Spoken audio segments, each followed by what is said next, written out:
যে মানুষটাকে কখনো দেখিনি, যার কণ্ঠস্বর কখনো শুনিনি, যার পবিত্র সান্নিধ্যে উপস্থিত হওয়ার সৌভাগ্য কখনো হয়নি, যে মানুষটা আর আমার মাঝে 1400 বছরেরও বেশি সময়ের ব্যবধান, সে মানুষটা কেমন করে এত আপন হয়ে গেল? যারা বোঝে না 21 শতাব্দীতে বসবাস করা শত শত কোটি মানুষ মধ্যযুগের আরব সমাজের একজন ব্যক্তির প্রতি এত টান অনুভব করে কিভাবে, তাদের কেমন করে বোঝাবো ইয়া রাসূলুল্লাহ আপনাকে কেন এত ভালোবাসি?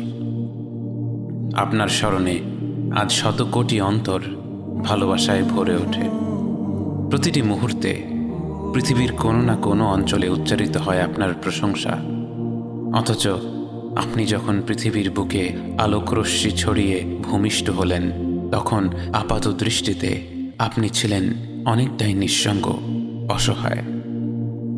জন্মের আগেই বাবা আব্দুল্লাহ ফিরে গেলেন আল্লাহর কাছে। বয়স 6 হতে না হতেই হারালেন মা আমিনাকে। তখনও নিষ্পাপ শিশুটি বুঝতে পারছিল না যেই মাকে কেন্দ্র করেই জীবনের সব কিছু, সেই মা চলে যাওয়ার মানে কি। আপনি অসহায় কণ্ঠে বারাকাকে জিজ্ঞেস করলেন, মায়ের কি হয়েছে বারাকা? বারাকা কি করে আপনাকে বোঝাতো আপনি কি হারিয়েছেন?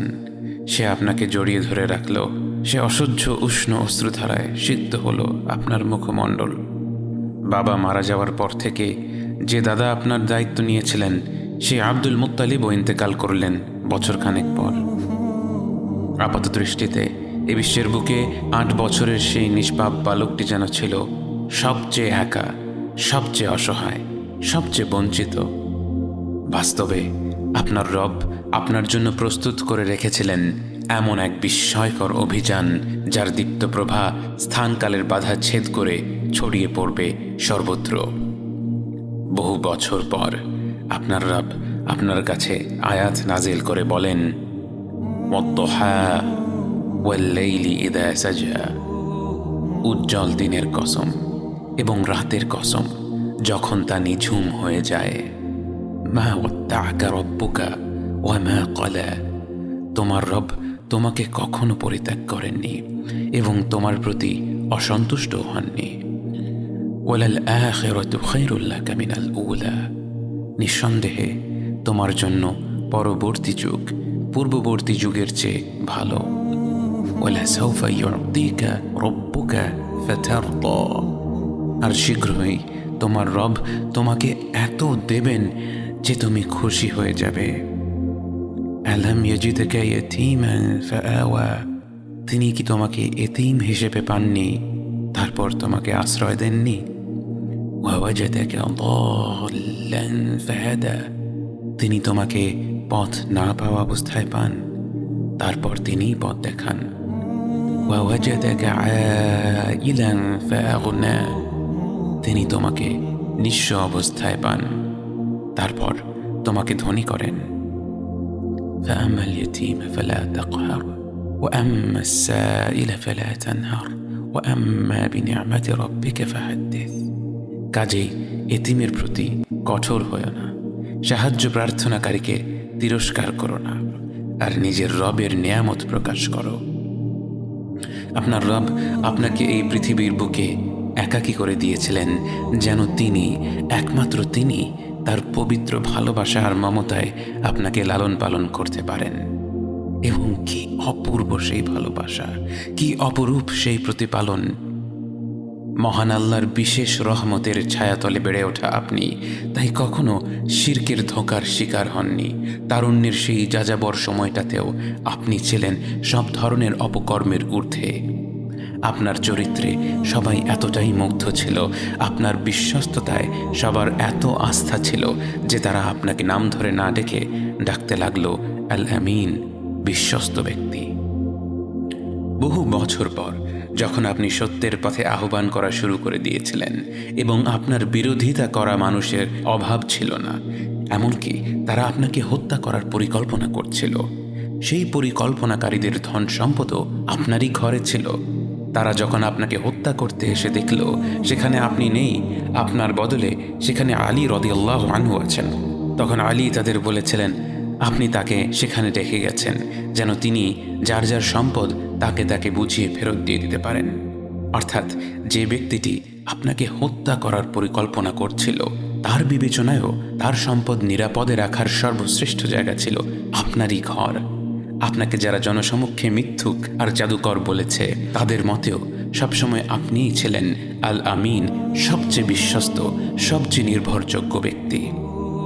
আপনার চরিত্র আর ব্যবহার এত মনোমুগ্ধকর ছিল যে স্বয়ং আল্লাহ তাআলা আপনার ব্যাপারে সাক্ষ্য দিয়ে বলেন, ওয়া ইন্নাকা লাআলা খুলুকিন আযীম, নিঃসন্দেহে আপনি অবশ্যই মহান চরিত্রের চূড়ান্তে। তরুণ বয়স থেকেই আপনার যে উপস্থিত বুদ্ধি ছিল সেই গুণেই আপনি একদিন রূপান্তরিত হলেন বিশ্বের সর্বকালের শ্রেষ্ঠ নেতা হিসেবে। যেদিন কাবা শরীফের কালো পাথর কোন বংশের লোকেরা বসিয়ে দেবে তা নিয়ে এক বিরাট রেষারেষি শুরু হয়ে গিয়েছিল, সেদিন তারা আপনাকে আসতে দেখে বলল, ওই যে আল আমিন আসছে, ও যা সমাধান দিবে সেটাই হবে। আপনি মুহূর্তের মধ্যেই এমন প্রস্তাব দিলেন যে সকলে তাৎক্ষণিকভাবে মেনে নিল। একটি বড় কাপড়ের মাঝখানে কালো পাথরটি রেখে সেই কাপড়টির বিভিন্ন প্রান্তে প্রতিটি বংশের একজন প্রতিনিধি শক্ত করে ধরে রাখল এবং সবাই মিলে পাথরটিকে কাবার একেবারে কাছে নিয়ে গেল এবং পরিশেষে সবার নির্বাচিত প্রতিনিধি হিসেবে কাপড় থেকে পাথরটি তুলে আপনিই নিজ হাতে কাবার সেই গর্তে বসিয়ে দিলেন। মানুষের মধ্যে বিভেদ দূর করে দেওয়ার আপনার এই গুণ বিস্মিত করেছে মুসলিম অমুসলিম নির্বিশেষে সকল স্তরের বুদ্ধিজীবীদের। আপনাকে কেউ কিভাবে না ভালোবাসবে ইয়া রাসূলুল্লাহ। আপনার মুখে যে সবসময় ছিল এক মন ভোলানো হাসি। আপনি যার সাথেই কথা বলতেন তাকে উপহার দিতেন আপনার সেই অপরূপ হাসি মুখ। আপনি কখনো মুখ খুলে হো হো করে হেসে উঠতেন না, কিন্তু আপনার মুখের মার্জিত সুমধুর সেই হাসিটি ছিল সদা বিরাজমান। আবার মাঝে মাঝে একটু হাসি ঠাট্টা করতেও ভুলতেন না। যখন একজন বৃদ্ধা সাহাবীয়া এসে আপনাকে জিজ্ঞেস করেছিল তিনি কি জান্নাতে যেতে পারবেন কিনা, আপনি তাকে বলেছিলেন জান্নাতে কোনো বৃদ্ধ মানুষ যাবে না। যেই না তিনি আতঙ্কে কাঁদতে শুরু করে দিলেন, আপনি হেসে তাকে শান্ত করে বললেন, যে ব্যক্তি জান্নাতে যাবে সেই তার যৌবনকালে ফিরে যাবে। আপনার ঠাট্টার বিশেষত্ব ছিল আপনি মজা করেও কখনো মিথ্যা কথা বলতেন না। যাদের সৌভাগ্য হয়েছিল আপনাকে দেখার, তাদের কেউ কেউ আপনাকে সূর্যের সাথে তুলনা করেছে, কেউ কেউ করেছে চাঁদের সাথে। তাদের শব্দ তালিকায় এর চাইতে সুন্দর কিছু থাকলে তারা হয়তো সেই শব্দই উল্লেখ করত। আপনার ঘ্রাণ ছিল মনোমুগ্ধকর, অঢেল পরিমাণে সুগন্ধি ব্যবহার করা ছিল আপনার সুন্নাহ, যদিও আপনার ঘামের সুবাস ছিল সুগন্ধির চেয়েও মিষ্টি। খুব আপন মানুষগুলোর ঘামের ঘ্রাণে এক অন্যরকম মিষ্টত্ব থাকে। যে ব্যক্তি হাবিবুল্লাহ অর্থাৎ স্বয়ং আল্লাহর সবচেয়ে প্রিয় বান্দা, তার ঘামে যে এক অলৌকিক সুবাস ছিল তাকে আর বলার অপেক্ষা রাখে। জাতি, বর্ণ, সামাজিক ও আর্থিক অবস্থা নির্বিশেষে প্রতিটি মানুষের সাথে আপনার আচরণ ছিল অত্যন্ত শ্রদ্ধাশীল। আপনি কারো সাথে কথা বললে শুধু মাথাটা তার দিকে ঘুরিয়ে কথা বলতেন না, বরং আপনার পুরো শরীরটা তার দিকে ঘুরিয়ে তাকে সম্মান দেখিয়ে তার সাথে কথা বলতেন। কোনো দিকে ইশারা করতে হলে আঙ্গুল দিয়ে ইশারা করতেন না, বরং পুরো হাত দিয়ে ইশারা করতেন। কোনো মানুষের প্রকৃত চরিত্র বোঝার জন্য দেখা উচিত সে তার অধীনস্থদের সাথে কেমন আচরণ করে। আনাস ইবনে মালিক ছোট বয়সেই আপনার খেদমতে নিয়োজিত হয়েছিলেন। তিনি বলেন, 10 বছর আমি রাসূলুল্লাহ সাল্লাল্লাহু আলাইহি ওয়াসাল্লামের খেদমত করি। তিনি একটা দিনও আমাকে একবার বকাও দেননি, বরং যখন উম্মাহাতুল মুমিনিন অর্থাৎ রাসূল সাল্লাল্লাহু আলাইহি ওয়াসাল্লামের স্ত্রীরা কেউ আমাকে বকা দিতে যেতেন তিনি তাদেরকে নিষেধ করতেন। যায়েদ রাদিয়াল্লাহু আনহু যখন দাস হিসেবে আপনার ঘরে ছিলেন এবং তার নিজের পরিবার তাকে খুঁজে পায় এবং আপনি তাকে অনুমতি দেন যে তিনি চাইলে তার আপন পরিবারের কাছে ফিরে যেতে পারে, যায়েদ তার আপন পরিবারকে হতবাক করে দিয়ে বলেছিল, আমি এই মানুষটাকে ছেড়ে কোথাও যাব না। যায়েদের বাবা বিক্ষুব্ধ হয়ে গিয়েছিল, বলেছিল, তুমি কি পাগল হয়ে গিয়েছ? একজন স্বাধীন মানুষ হয়ে নিজের পরিবারের সাথে না থেকে তুমি দাস হয়ে সারা জীবন যাপন করতে চাইছ? যায়েদ বলেছিল, এই মানুষটার মাঝে আমি এমন কিছু দেখেছি যে আমি আর কাউকে তার উপর প্রাধান্য দিতে পারবো না।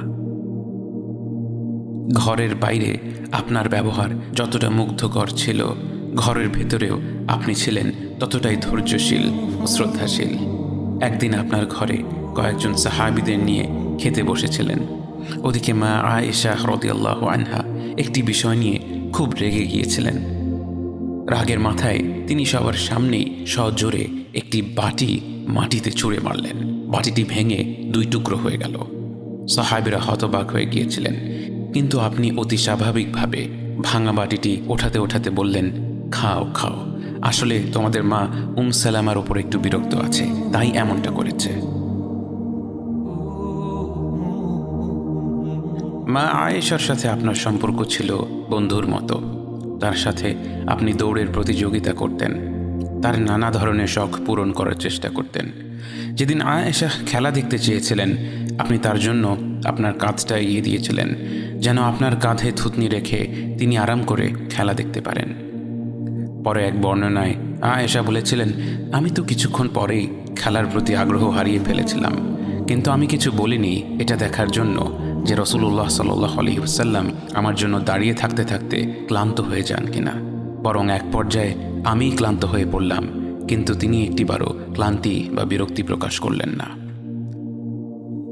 আপনার জীবদ্দশায় আল্লাহর হুকুমে আপনি কয়েকবার বিয়ে করেন, কিন্তু আপনার অন্যান্য স্ত্রীদের ব্যাপারে মা আয়েশা যতটা ঈর্ষাবোধ করতেন, তার চেয়ে বহু গুণে বেশি ঈর্ষাবোধ করতেন আপনার প্রয়াত স্ত্রী, আপনার প্রথম ভালোবাসা খাদিজা রাদিয়াল্লাহু আনহার ব্যাপারে। তিনি মৃত্যুবরণ করার পরেও আপনি খাদিজার সাথীদের সম্মান দেখাতেন। কখনো কোনো পশু জবেহ করা হলে তাদের ঘরে পাঠাতে ভুলতেন না। জীবনের শেষ পর্যন্ত তাদের সম্মান দেখানোর মাধ্যমে আপনি আপনার প্রথম ভালোবাসার মানুষটাকে সম্মান দেখিয়ে গিয়েছেন। জীবনের সবচেয়ে কঠিন সময়ে যে মানুষটা ছিল আপনার সবচেয়ে বড় আশ্রয়, যখন পৃথিবীর বুকে কেউ আপনাকে বিশ্বাস করেনি, এমনকি আপনি নিজেও সন্দেহ করছিলেন যে আপনি পাগল হয়ে গিয়েছেন কিনা, সেই মুহূর্তে যে মানুষটা নির্দ্বিধায় আপনাকে বিশ্বাস করেছিল, আপনার মাঝে আত্মবিশ্বাস জুগিয়েছিল, যে মানুষটার মর্যাদা এত বেশি যে স্বয়ং আল্লাহ ও তার ফেরেশতা জিবরাইল আলাইহিস সালাম তাকে সালাম দিয়েছিলেন, সেই খাদিজা রাদিয়াল্লাহু আনহার ব্যাপারে আপনি বলেছিলেন, ইন্নী কদ রুজিকতু হুব্বাহা, তার প্রতি ভালোবাসার রিজক আমার অন্তরে গেঁথে দেওয়া হয়েছে। বাবা হিসেবে আপনি ছিলেন পৃথিবীর সকল বাবাদের জন্য এক উদাহরণ। আপনার আদরের ফাতেমা আপনার ঘরে এলে আপনি দাঁড়িয়ে তাকে স্বাগত জানাতেন, তার কপালে চুমু খেয়ে তাকে পাশে বসিয়ে গল্প করতেন। যখন আপনি শুনলেন ফাতেমার ঘরের কাজ করতে খুব কষ্ট হচ্ছিল এবং তিনি আপনার কাছে অনুরোধ করেছিলেন সম্ভব হলে একজন সেবিকা জোগাড় করে দিতে, সৃষ্ট জগতের শ্রেষ্ঠ সৃষ্টি যার একটি ইশারায় ফেরেশতারা নেমে আসতো তার সব চাহিদা পূরণ করবার জন্য, যার একটি উচ্চারণে শত শত সাহাবী তাদের জান দিয়ে দিতে প্রস্তুত ছিল, সেই আপনি বাবা হিসেবে আপনার সন্তানকে বললেন, তুমি আমার কাছে যা চেয়েছ আমি কি তোমাকে এর চাইতেও উত্তম কিছু দিতে পারি? তাহলে রাতে শুতে যাবার আগে 33 বার আলহামদুলিল্লাহ, 33 বার সুবহানাল্লাহ ও 34 বার আল্লাহু আকবার পড়ে শুয়ে পড়বে। দুনিয়ার ব্যাপারে আপনি ছিলেন সদা উদাসীন। দুনিয়ার মোহ কখনো আপনাকে আকৃষ্ট করতে পারেনি। আপনি যখন খেজুর গাছের ডাল দিয়ে তৈরি মাদুরে শুয়েছিলেন, আপনার পিঠে এর ছাপ পড়ে গিয়েছিল। ওমর রাদিয়াল্লাহু আনহু আপনার পিঠে শক্ত মাদুরের ছাপ দেখে কান্না ধরে রাখতে পারলেন না। প্রিয় সাহাবীকে কাঁদতে দেখে আপনি জিজ্ঞেস করেছিলেন, কাঁদছ কেন ওমর? তিনি বললেন, ইয়া রাসূলুল্লাহ, আমরা কিভাবে আপনাকে এভাবে জীবনযাপন করতে দিই যখন রোমান ও পারস্য সাম্রাজ্যের রাজারা কত আরামায় এসে থাকে? ইয়া রাসূলুল্লাহ, আপনার তো নিশ্চয়ই এর চেয়ে ভালো কিছু প্রাপ্য। আপনি ওমরকে সান্ত্বনা দিয়ে বললেন, ওমর, তুমি কি এটা জেনে খুশি নাও যে তাদের আছে দুনিয়া আর আমাদের আছে আখিরাহ? যেদিন প্রচণ্ড ক্ষুধার তাড়নায় আবু বকর বেরিয়ে পড়েছিলেন, পেটে সারাদিন এক ফোঁটাও খাবার পড়েনি, তাই পেটে পাথর বেঁধে রেখেছিলেন, পেটটাকে চাপিয়ে রাখলে যদি ক্ষুধার অনুভূতি কিছুটা কম হয়। হাঁটতে হাঁটতে তখন তার দেখা হলো ওমরের সাথে, এবং ওমরেরও ছিল একই অবস্থা। পেটে সারাদিন এক ফোঁটাও খাবার পড়েনি, তাই পেটে পাথর বেঁধে রেখেছিলেন। তারা দুজন কিছু দূর হাঁটতে হাঁটতে যখন আপনার দেখা পেল, তারা দেখল আপনার পেটে তিনটা পাথর বাঁধা, কারণ পৃথিবীর শ্রেষ্ঠ মানব, আল্লাহর সবচেয়ে প্রিয় বান্দা গত 3 দিন ধরে না খেয়ে আছেন। অথচ আপনার মুখে এক মুহূর্তের জন্যেও কোনো অভিযোগ ছিল না। যদি কখনো কোনো খাবার আপনার পছন্দ হতো, আপনি তার প্রশংসা করতেন। পছন্দ না হলে সে খাবারটা আর নিতেন না। কখনো রান্না নিয়ে সমালোচনা করতেন না। ভালো খাবার থাকলে আল্লাহর প্রতি কৃতজ্ঞতা প্রকাশ করে সেটা খেয়ে নিতেন। খাবার দাবার না থাকলে হাসি মুখে বলতেন, তাহলে আমি রোজা। তায়েফবাসীরা যখন আপনার আহ্বান প্রত্যাখ্যান করে, পাথর মেরে আপনাকে এমনভাবে রক্তাক্ত করে ফেলে যে আপনার জুতোর সাথে পা আঠার মতো লেগে থাকে, আপনি প্রায় অবচেতন হয়ে যান। জ্ঞান ফিরে পেয়ে আপনি আল্লাহর কাছে হাত তুলে কোনো অভিশাপের দোয়া না করে আপনি বললেন, আল্লাহ, তুমি যদি আমার ওপর রাগ না করে থাকো, তাহলে এসবের কোনো কিছুই আমি পরোয়া করি না। আপনি আল্লাহর পরিপূর্ণ রহমত এবং ক্ষমা লাভ করে ফেলেছেন, তা জানা সত্ত্বেও আপনি রাত জেগে নামাজ পড়তেন। এত দীর্ঘ সময় ধরে নামাজ পড়তেন যে আপনার পা ফুলে যেত। মা আয়েশা রাদিয়াল্লাহু আনহা যখন জিজ্ঞেস করলেন, আপনি কেন এত কষ্ট করেন যখন আপনার এমন কোনো ভুল ত্রুটি নেই যা আল্লাহ ক্ষমা করেননি? আপনি বললেন, আফালা আকুনা আবদান শাকুরা, আমি কি কৃতজ্ঞ বান্দা হব না? আপনাকে কি করে ভালো না বাসি ইয়া রাসূলুল্লাহ, যখন আপনি আমাকে ভালোবেসেছেন সেই 1400 বছর আগে, যখন আপনি আমাকে মিস করতেন, আশা করতেন যেন আমার সাথে দেখা করতে পারেন, অথচ তখনও আমি জন্মই হইনি। সেদিন সাহাবীরা আপনার চোখে পানি দেখে বলল, ইয়া রাসূলুল্লাহ, আপনি কাঁদছেন কেন? আপনি বললেন, আমার ভাইদের খুব দেখতে ইচ্ছে করছে। সাহাবীরা বললেন, আমরা কি আপনার ভাই নই ইয়া রাসূলুল্লাহ? আপনি বললেন, না, তোমরা আমার সাহাবী। আমার ভাই হলো তারা যারা আমার পরে আসবে এবং আমাকে কখনো না দেখেও তারা আমাকে বিশ্বাস করবে। মৃত্যুশয্যায় শুয়ে আপনার অন্তরে এই চিন্তা ছিল যে আমাদের পরিণতি কি হবে। উম্মতি উম্মতি বলতে বলতে আপনি আপনার রবের নিকট ফিরে গিয়েছেন। আজ আমরা আপনার উম্মতের অংশ। বিশ্বজুড়ে আপাত দৃষ্টিতে আমরা হচ্ছি সবচেয়ে অপদস্থ, নিরুপায়, পরাজিত, লাঞ্ছিত, অথচ বাস্তবে আপনার উম্মতের অংশ হওয়া যে গোটা বিশ্বের সব সম্পদ পাওয়ার চেয়েও মূল্যবান ব্যাপার। আজ আমার মনে যত আশা, যত আকাঙ্ক্ষা, যত স্বপ্ন, যত চাহিদা, সব কিছু পেয়ে গেলেও নিজেকে এতটা সৌভাগ্যবান মনে করতাম না যতটা মনে হয় আজ আপনার উম্মতের একজন হতে পেরে। কাল হাসরের ময়দানে যখন গোটা মানব জাতি এক নবী থেকে আর এক নবীর কাছে ছুটে যাবে, আল্লাহ যেন বিচার প্রক্রিয়া শুরু করেন এবং প্রতিটি নবী নফসি নফসি বলে মানুষকে ফিরিয়ে দিবে। অবশেষে যখন সবাই আপনার সামনে হাজির হবে এবং আপনি গোটা মানব জাতির প্রতিনিধি হয়ে আল্লাহর সামনে সেজদা করবেন, সেদিন আপনার উম্মতের সদস্য হওয়ার পূর্ণাঙ্গ মর্যাদা প্রকাশ পাবে। ইয়া রাসূলুল্লাহ, আপনাকে কেন এত ভালোবাসি তা তো ভাষায় প্রকাশ করা যাবে না। তবে যতটুকু ভালোবাসা আপনার প্রাপ্য ততটুকু তো আপনাকে ভালোবাসতে পারি না। কথায় আপনাকে যতটা ভালোবাসি, কাজে তো তেমন করে ভালোবাসতে পারি না। আপনার সুন্নতের অনুসরণ করি ঠিকই, কিন্তু ভিন্ন মতের অনুসারীদের সাথে ঝগড়া না করে থাকতে পারি না। ইবাদতটা নিয়মিত করতে পারলেও এবাদতে আপনার মতো আন্তরিকতা আনতে পারি না। বাহ্যিক বিষয়ে আপনার অনুসরণ করতে পারলেও চারিত্রিক দিক থেকে তো আপনার কাছ থেকে শিক্ষা নিতে পারি না।